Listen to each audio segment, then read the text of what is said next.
이스라엘 자손은 하나님의 은혜로 애굽을 탈출하게 되어지죠. 모세를 필두로 해서 애굽을 나오게 됩니다.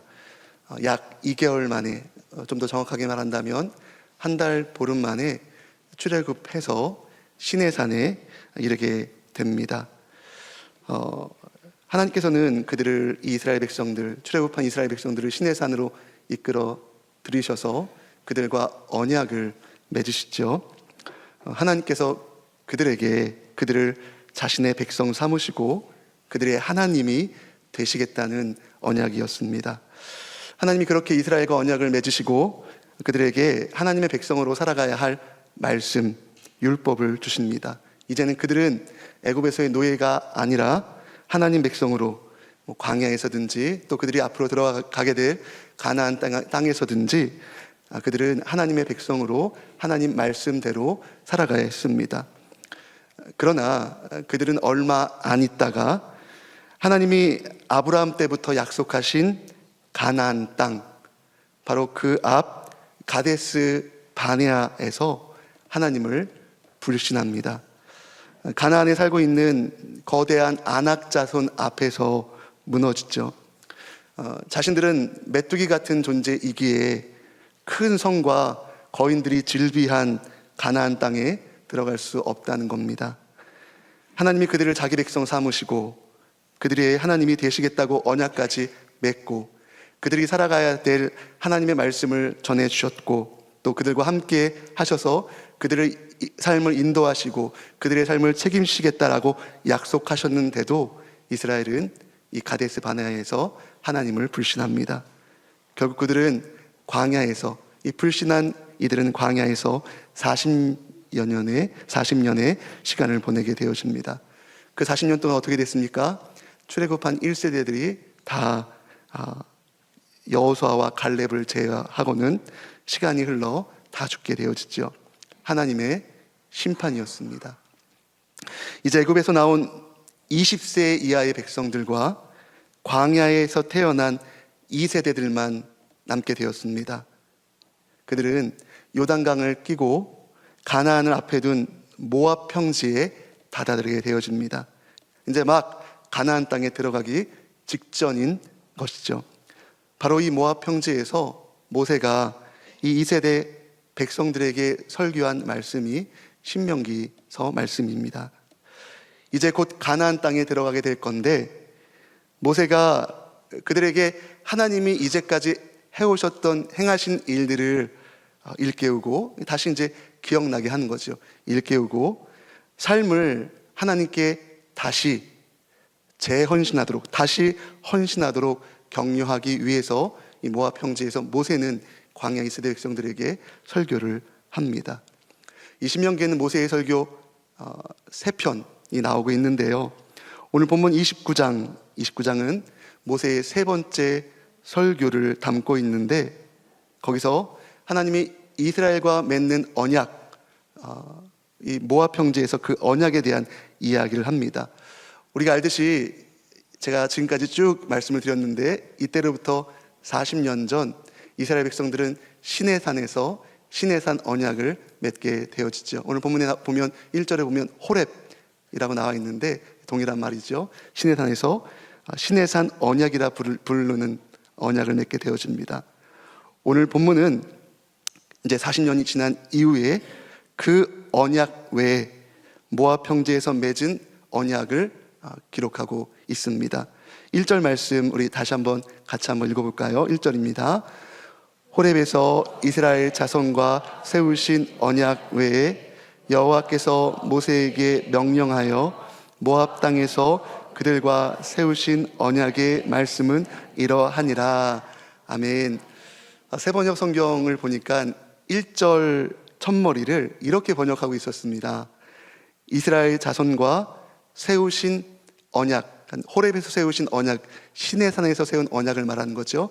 그 언약에 덧붙였다 이렇게 표현하고 있습니다. 덧붙였다.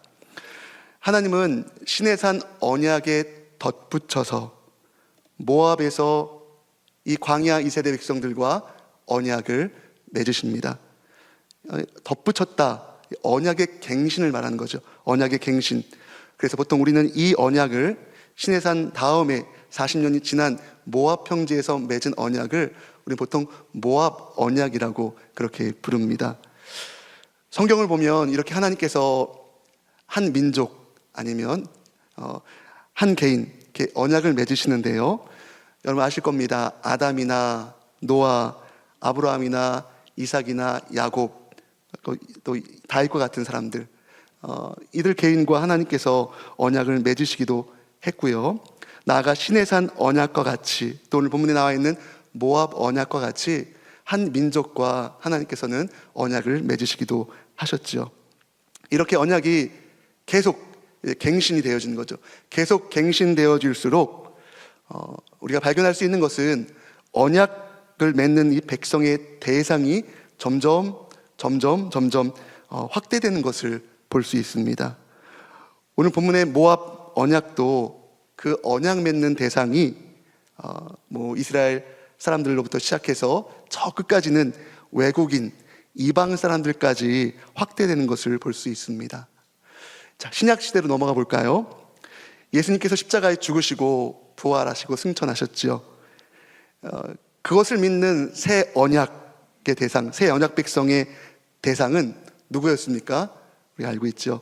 예루살렘과 온 유다와 사마리아와 땅끝까지 이르는 모든 열방까지 그 언약의 대상이 확대되었던 것을 우리는 알 수 있습니다.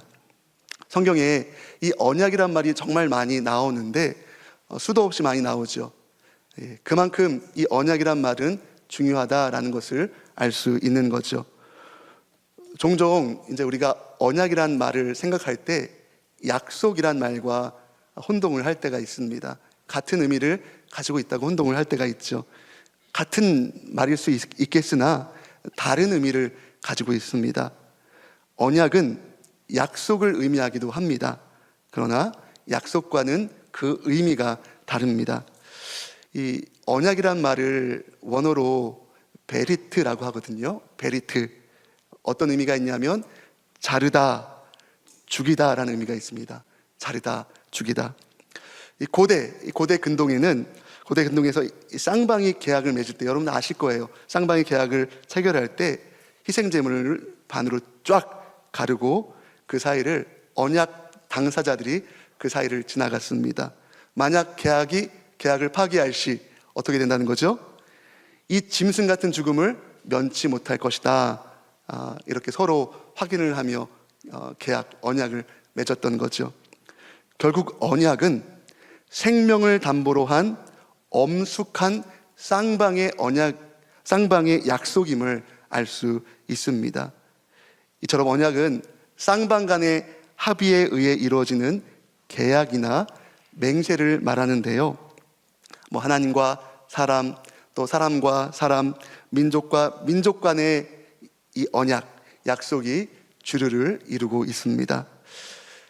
구약 성경에 보면 세 가지 언약 형태가 언급되고 있습니다. 언약을 맺는 형태가 세 가지로 언급이 되어지고 있는데, 하나는 계약 당사자 모두 그 동의한 내용, 서로가 동의한 내용을 받아들이는 쌍방 언약입니다. 예를 들면 이런 거겠죠. 성경에 예를 들면 야곱과 그의 삼촌이 맺었던 언약, 삼촌 라반이 맺었던 언약, 또 다윗이 서로 너무 사랑했던 요나단과 맺었던 언약, 이런 게 바로 쌍방 간의 그 동의한 내용을 받아들이는 언약이었습니다. 또 하나의 형태는 권위나 능력이 유력한 위치에 있는 쪽에서 주도하는 일방향의 언약이 있습니다. 이것은 형식적으로는 서로 간의 동의에 의한 쌍방 언약이지만 내용상으로는 명령과 순종이 뒤따릅니다. 그리고 약속과 믿음으로 이루어지는 일종의 편무 언약, 그러니까 어느 한쪽으로 치우친 언약이다라는 겁니다. 성경의 예를 들면 하나님께서 노아와 맺은 언약을 그 예로 들을 수 있겠고요.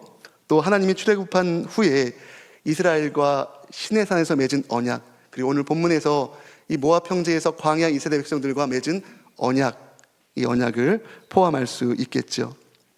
마지막 세 번째로, 마지막 또 하나의 언약의 형태로는 죄인을 구원하기 위해 하나님이 친히 제시하시고 이뤄가시는 구속 언약입니다. 피로써 맺은 언약이죠. 인간의 노력이나 공로는 배제한 채 오직 하나님께 그 언약의 원인과 이유와 결과가 있는 언약입니다.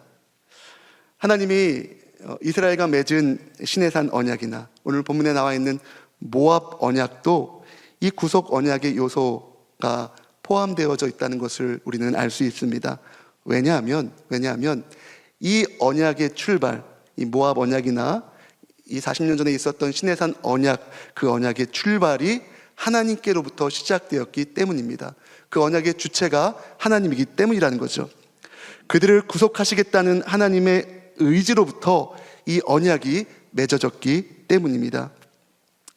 이처럼 하나님께서는 이스라엘과 언약을 맺으시는데요, 방금도 이야기했지만 우리는 이스라엘을 향한 하나님의 구속의 의지를 이 언약을 맺는 부분에서 발견하게 되어집니다. 우리 본문 쭉 넘어가서 13절 말씀 다 같이 한번 읽어볼까요? 13절입니다. 여호와께서 내게 말씀하신 대로 또 내 조상 아브라함과 이삭과 야곱에게 맹세하신 대로 오늘 너를 세워 자기 백성을 삼으시고 그는 친히 내 하나님이 되시려 함이니라. 아멘. 이스라엘을 구속하시겠다는 하나님의 언약의 출발점이 여기에 있습니다. 오늘 너를 세워 자기 백성을 삼으시고 그는 친히 내 하나님이 되시려 함이니라. 언약의 내용이죠. 신명기 7장 말씀, 저도 참 좋아하는 말씀이고 여러분도 잘 아는 말씀일 텐데 7장 8절 말씀에 보면 이렇게 말씀하고 있습니다. 여호와께서 너희를 기뻐하시고 너희를 택하심은 너희가 다른 민족보다 그 수요가 많기 때문이 아니라 너희는 오히려 모든 민족 중에 가장 적으니라. 여호와께서 다만 너희를 사랑하심으로 말미암아. 그렇습니다. 하나님께서 이스라엘과 언약을 맺어서 그 이스라엘을 자기 백성 삼으신 이유가 있습니다. 다만 그들을 사랑하시기 때문이었습니다. 하나님의 이스라엘을 향한 구속의 의지, 그 사랑의 의지가 언약을 시작하게 했던 것입니다. 죽음의 노예였던 이스라엘은 악함과 약함이 가득할 뿐이었지만 그들을 구속하시겠다는 의지, 그들을 구속하여서 당신의 백성 삼으시겠다는 하나님의 강력한 의지가 언약의 출발점에 있었다라는 겁니다. 어느 누가 봐도 자격이 없습니다. 그 누가 자격이 있을까요? 그러니 이 언약을 위한 희생도 돌봄도 모두가 다 내 몫이 아니라 다 하나님의 몫인 것입니다. 이해할 수 없는 은혜이지요. 이해할 수 없는 은혜이요 전적인 하나님의 선물인 것입니다. 방금도 이야기 드렸어요. 고대 근동의 언약 체결은 동물을 반으로 쫙 가르고 그 사이를 계약 당사자들이 지나간다고 했습니다. 계약 파기 시 어떻게 된다고 했죠? 예, 그렇죠. 그 짐승처럼 죽임을 당하게 된다고 했습니다. 그런데 여러분, 우리가 구약의 역사를 너무 잘 알고 있어요. 이스라엘이 하나님과의 언약을 잘 지키나요? 결국 이스라엘은 그 언약을 지키지 못합니다. 그들은 언약을 지키지 못했기에 둘로 쫙 갈라진 희생물처럼 죽어야 마땅했습니다. 물론 하나님께서는 그들을 심판하시죠. 그러나 하나님께서는 그들을 다만 사랑하시기에, 여전히 그들을 사랑하시기에, 약하고 악한 우리 자신을 여전히 그래도 사랑하시기에 새 언약의 희생제물로 자신의 가장 사랑하는 아들 예수님을 이 땅에 보내신 것입니다. 언약을 파기했기에 죽을 수밖에 없는 우리 대신 예수님께서 십자가에 달려 죽으셔서 그 언약을 다 이루신 것입니다. 새 언약의 제물 되신 것이죠. 그렇습니다. 언약의 출발은 하나님의 이해할 수 없는 은혜, 하나님의 전적인 선물, 십자가의 은혜입니다. 그러면 여러분, 다만 사랑하시기에 여러분이 이 은혜 안에 거하시기를 바랍니다. 다만 사랑하시기에 이 사랑 속에서 진정한 안식을 누리시기를 주님의 이름으로 축복합니다. 이런 찬양이 있습니다. 아시는 분은 같이 불렀으면 좋겠습니다. 은혜로만 들어가네, 은혜로만 선다네, 우리의 노력이 아닌 어린 양의 보혈로 그분의 임재 가운데 오라 하시네. 우리를 부르신 그곳 은혜로 들어가네. 여러분, 우리를 다만 사랑하시기에, 여전히 그래도 사랑하시기에 예수님의 보혈로 새 언약 백성 삼아주신 그 은혜의 임재 속에 머무는 저와 여러분의 삶이 되길 주님의 이름을 간절히 축원합니다. 여러분, 세상에서 가장 안전한 것이 어디일까요? 주님의 뜻 안입니다. 주님의 뜻 안, 주님의 임재 안입니다. 그 주님의 임재 안에 있는 것을 즐거이 여기며 살아가시길 축복합니다. 그렇습니다. 하나님이 이스라엘과 맺은 언약의 출발점은 이스라엘의 어떠함 때문이 아니었습니다. 그들의 잘나고 못남, 그들의 가지고 못 가짐, 또 그들의 과거의 죄악과 상처들, 그들의 약함과 악함, 그런 것들 때문이 아니었습니다. 그 언약의 출발점은 하나님께서 다만 그들을 사랑하시기 때문이었습니다. 우리 또한 마찬가지죠.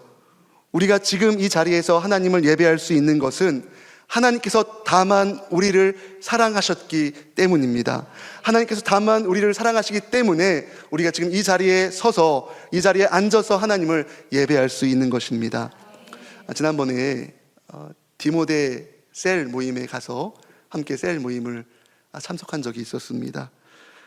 그 시간에 셀 식구들이 모여서 돌아가며 인생에서 가장 어두웠던 순간들, 또 인생에서 가장 기뻤던 순간들을 나누었는데요. 셀 식구들이 그렇게 이야기를 나누다 보니까 서로를 잘 알게 되었고, 또 서로를 위해서 기도할 수 있었던 아주 은혜로운 시간이었습니다. 그렇습니다. 저나 여러분이나 인생 가운데 왜 그런 일이 없겠어요? 한숨만 가득 나오는 아주 지극히 어두운, 결코 헤어나올 수 없을 것 같았던 인생에서 가장 어두운 순간들이 있었습니다. 그리고 반대로 정말 기뻤던 순간도 우리 삶 가운데 있었습니다. 그런데요, 그런 수많은 우리 인생 가운데 지나온 수많은 시간들이 있었지만 지금 현재 우리는 어디에 있습니까? 지금 이 자리에 앉아서 살아계신 하나님을 예배하고 있습니다. 어떻게요? 어떻게 우리가 이 자리에 서서 이 자리에 앉아서 하나님을 예배할 수 있었을까요? 다만 사랑하시기에, 다만 사랑하시기에, 가없는 하나님의 사랑으로 인해서 이곳에서 우리가 하나님을 예배하고 있는 것입니다. 여전히 지금도 힘든 상황 가운데 있는 분들이 있을 거예요. 여전히 깊은 외로움 속에서, 깊은 고독 속에서 마음에 어떠한 여유도 없이, 여백도 없이 살아가는, 숨가쁜 삶을 살아가는 그런 분들이 분명 계실 겁니다. 그러나 지금 우리는 하나님의 언약 백성으로 지금 이 자리에 앉아서 살아계신 하나님을 예배하고 있습니다. 여기에 소망이 있는 것입니다. 여기에 은혜가 있는 것입니다. 지금 이 자리에 있는 게 중요한 것입니다. 더 중요한 것은 계속 말씀드렸지만 다만 하나님이 우리들을 사랑하시기에, 다만 그분이 나를 사랑하시기에 우리가 이 자리에 있다는 사실입니다. 우리가 하나님과의 이 언약의 자리를 잘 지켜나가야 되는데 우린 종종 이 언약의 자리를 이탈하려 합니다. 아담과 하와가 선악과를 따먹고 부끄러워서 무화과 나무 잎으로 치마를 삼죠. 그리고 나무 사이에 하나님의 눈길을 피해 숨습니다. 그러나 여러분 기억하십시오. 하나님은 우리와 맺은 언약에 신실하십니다. 하나님은 결코 우리의 손을 놓지 않으십니다. 하나님이 아담과 하와를 부르시죠. 내가 어디 있느냐? 내가 어디 있느냐? 계속 부르십니다. 오늘 본문을 보세요. 오늘 본문 2절과 3절 말씀 우리 같이 한번 읽어볼까요? 2절 3절입니다. 시작. 모세가 온 이스라엘을 소집하고 그들에게 이르되 여호와께서 애굽 땅에서 너희의 목전에 바로와 그의 모든 신하와 그의 온 땅에 행하신 모든 일을 너희가 보았거니와 곧 그 큰 시험과 이적과 그 기사를 내 눈으로 보았느니라. 아멘. 2절과 3절 끝부분에 보면 보았다란 말이 동일하게 반복해서 나옵니다. 보았다. 두 번이나 반복해서 말하고 있는데요, 강조하는 거죠. 이스라엘 백성들에게 이렇게 말하고 있는 겁니다. 너희가 지금까지 하나님께서 행하신 일을 보지 않았느냐라는 겁니다. 히브리어 동사, 구약 성경에 기록된 히브리어 동사에는 그 동사 안에 주어가 이미 포함되어져 있습니다. 주어가. 그래서 그 주어에 따라서 동사가 변화가 되어지는데 이 보았다라는 이 동사에 주어가 이미 들어가 있는 겁니다. 너희가 보았다. 너희라는 이미 동사가 들어가져 있어요. 근데 그 앞에 인칭 대명사로 너희가 추가로 기록되어 있는 겁니다. 그러니까 직역을 한다면 이렇게 되는 거겠죠. 너희가 보았다. 너희를 강조하고 있는 겁니다. 너희가 보지 않았냐는 겁니다. 이스라엘이 두 눈으로 똑똑히 무엇을 보았냐는 겁니까? 그들과 함께 하셔서 그들을 인도해 가시는 하나님을 보았다는 겁니다. 다시 말하면 언약에 신실하신 하나님을 그들이 분명 눈으로 보고 또 보았다는 겁니다. 그런데요, 그들이 또 보고 또 보았지만 그들은 언약에 신실하신 하나님, 다만 사랑하심으로 그들을 인도하시는 하나님을 신뢰하지 않았습니다. 본문은 그 모습을 어떻게 표현하고 있습니까? 4절 보실까요? 그러나 깨닫는 마음과 보는 눈과 듣는 귀는 오늘 여호와께서 너희에게 주지 아니하였느니라. 아멘. 이스라엘 백성들의 옷과 신발이 헤어지지 않게 하셨고 그들에게 먹을 것과 마실 것을 제때 주셔서 모든 것을 공급해 주시는 하나님을 이스라엘 백성들로 하여금 경험케 하셨습니다. 뿐만 아니라 본문 말씀을 보시면 요단 동편에 있었던 헤스본 왕 시온과 바산 왕 옥의 땅을 차지하게 하셔서 루벤, 갓, 므낫세 반지파의 땅이 되게 하셨습니다. 하나님이 그렇게 그들의 삶을 인도해 오셨다는 거죠. 이 신명기 29장을 넘어서 신명기 32장 10절로 14절 말씀을 보면 구체적으로 그들을 어떻게 보호하셨는지, 어떻게 인도하시고 먹이셨는지를 이야기하고 있습니다. 신명기 32장 10절로 14절까지 말씀 우리 한번 찾아서 같이 한번 읽어보겠습니다. 신명기 32장 10절로 14절입니다. 시작. 여호와께서 그를 황무지에서 짐승이 부르짖는 광야에서 만나시고 호위하시며 보호하시며 자기의 눈동자 같이 지키셨도다. 마치 독수리가 자기의 보금자리를 어지럽게 하며 자기의 새끼 위에 너풀거리며 그의 날개를 펴서 새끼를 받으며 그의 날개 위에 그것을 엎는 것 같이 여호와께서 홀로 그를 인도하셨고 그와 함께한 다르신 이 없었도다.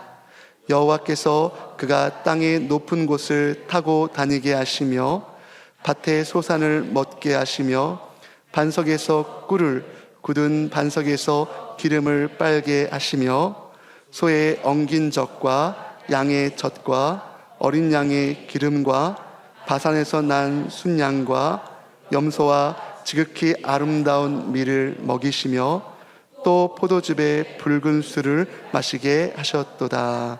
아멘. 이처럼 하나님께서 이스라엘 백성들과 함께 하셔서 그들의 삶을 건사하고 계신 것을 친히 보여주셨습니다.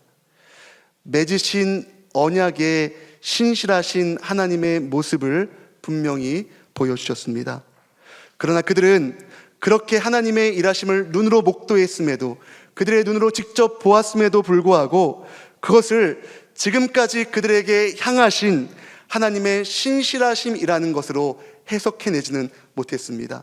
지금까지 자신들의 삶을 인도해 오신 그 모든 것들을 그들이 보고 또 보았지만 그것이 하나님의 인도하심, 하나님의 함께하심이라는 사실로 해석해내지 못했던 것입니다.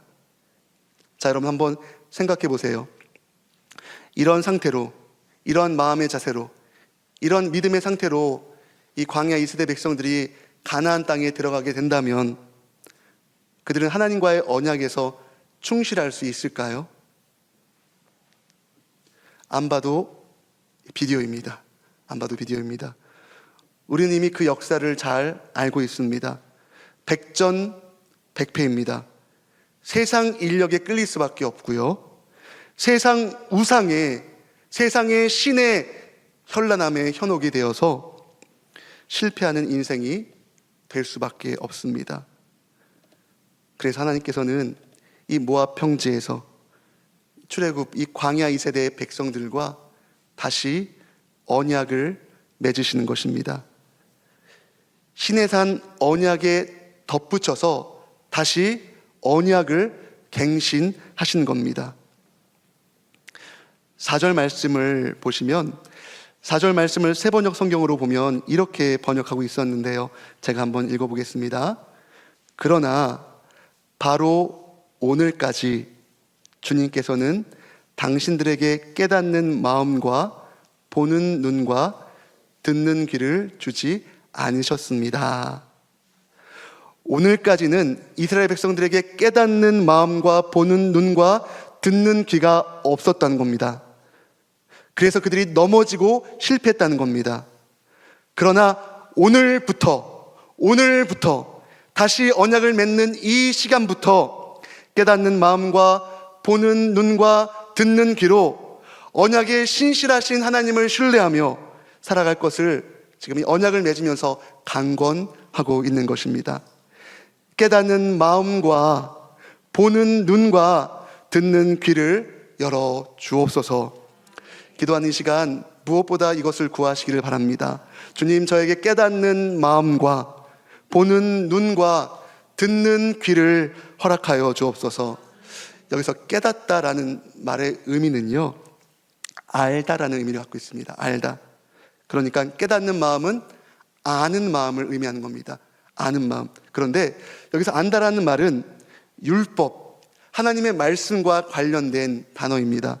다시 말하면 깨닫는 마음이란 하나님의 말씀을 깨달아 아는 마음을 말하는 겁니다. 다시 말하면 하나님의 말씀을 깨달아 아는 마음이란 하나님의 마음을 아는 마음이라고 이야기할 수 있을 것입니다.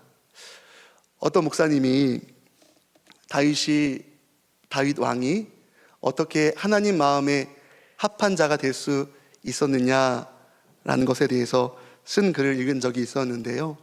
그 목사님이 그런 이야기를 하더라고요. 다윗이 하나님 마음에 합한 자가 될 수 있었던 이유는 다윗은 하나님의 감정을 알았던 사람이기 때문이다. 다윗은 하나님의 마음을 알았기에 하나님 마음에 합한 자가 될 수 있었다, 그렇게 쓰고 있었습니다. 여러분, 하나님의 말씀을 바르게 깨달아 아는 마음, 하나님의 마음을 아는 마음을 여러분 간절히 구하시기를 바랍니다.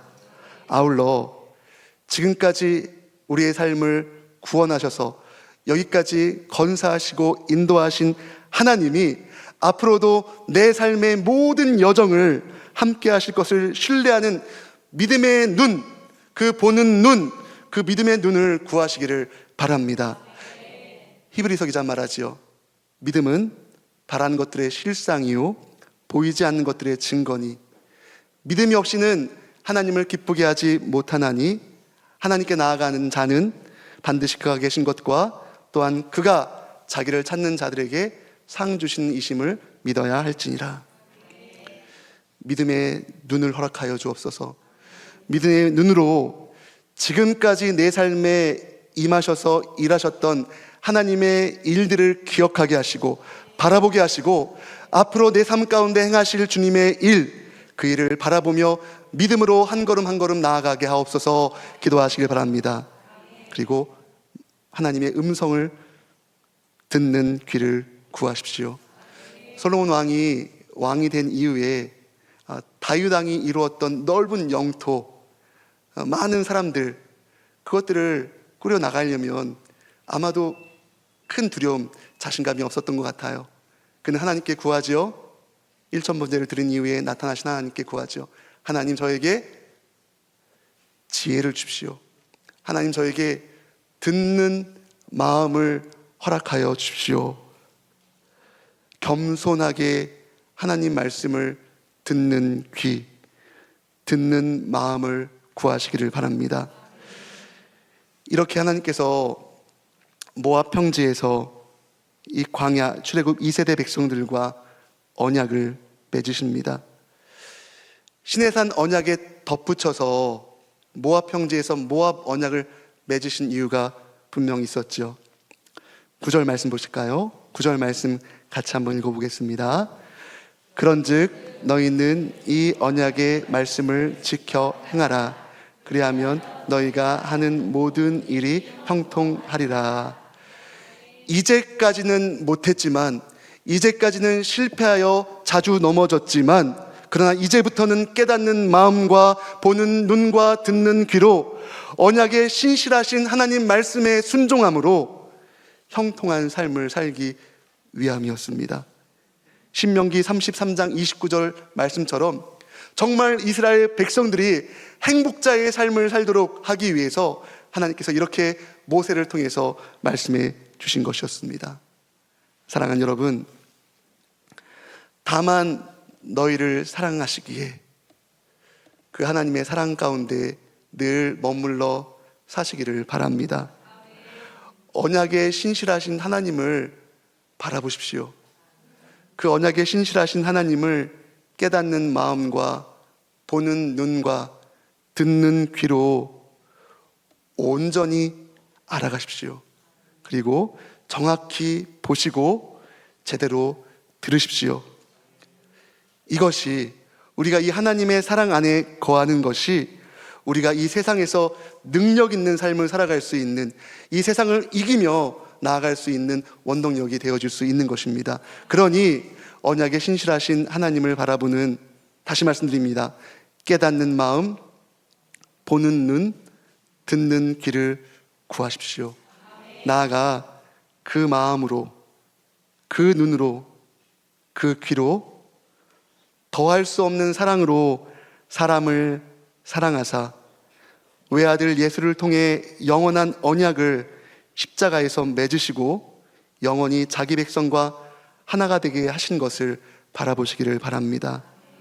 아울러 우리 한 사람 한 사람이 결코 깨질 수 없는, 누구도 무엇도 깨뜨릴 수 없는 십자가의 언약, 그 언약의 사람인 것을 기억하시고 여러분 각자의 소명의 자리에서 하나님의 통치가 세워지기 위해서 축복의 통로로 사용되어지길 주님의 이름을 간절히 축원합니다.